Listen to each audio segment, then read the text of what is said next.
uphold the provisions of the constitution. அரசியல் சட்டத்தை நான் நிறைவேற்றுவேன், பாதுகாப்பேன் சொல்லிட்டு ஆட்சி வந்தீங்க.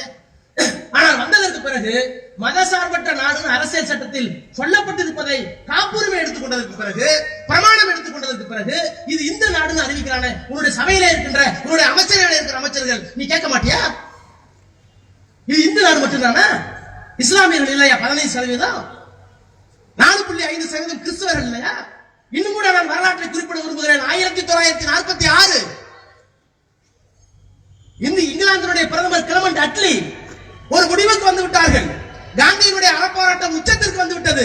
இனிமேல் இந்தியாவினுடைய சுதந்திரத்தை தள்ளி போட முடியாது. இங்கிலாந்துடைய நாடாளுமன்ற முடிவுக்கு வந்து விட்டது. என்ன செய்யலாம்? நாங்கள் சுதந்திரம் தரப்போகிறோம். எப்படி தருவது என்று புரியவில்லை. இஸ்லாமியர்கள் ஒரு தனிநாடு கேட்கிறார்கள். 525 சமஸ்தானங்கள் சிதறுண்டு பிரிந்து பிரிந்து அங்கங்கே கிடக்கிறது. புதுக்கோட்டை ஒரு சமஸ்தானம், ஹைதராபாத் ஒரு சமஸ்தானம், இப்படி நாடெங்கும் 525 சமஸ்தானங்கள், சிறு சிறு அரசர்கள் இருக்கிறார்கள். இவன் ஒரு நாடு கேட்கிறான், இந்து ஒரு நாடு கேட்கிறான், சிற்றரசு நாடு கேட்கிறார்கள். என்ன செய்வது? இவர்களின் சார்பில் 3 பேர் வாருங்கள், நான் ஒரு கமிஷனை அனுப்புகிறேன். அதற்கு பெயர் கிரிப்ஸ், லார்டு கிரிப்ஸ் என்பவர் வருகிறார். எங்க இடத்துல வந்து லார்டு கிரிப்ஸ் வருவார், பிரபு கிரிப்ஸ் வருவார். அந்த தூதுக்குழுவில் 3 பேரை இந்த அமைப்புகளின் சார்பில் அனுப்புங்கள் என்று சொன்னார்கள். 3 பேர் சார்பாக போனது யார்? இந்திய தேசிய காங்கிரஸ். இந்திய தேசிய காங்கிரசின் சார்பாக போனது அபுல் கலாம் ஆசாத். முஸ்லீம் லீக் சார்பாக போனது ஜனாப் ஜின்னா. 525 சமஸ்தானங்களின் சார்பாக போனது பீகார், நவாப் ஆஃப் பீகார்.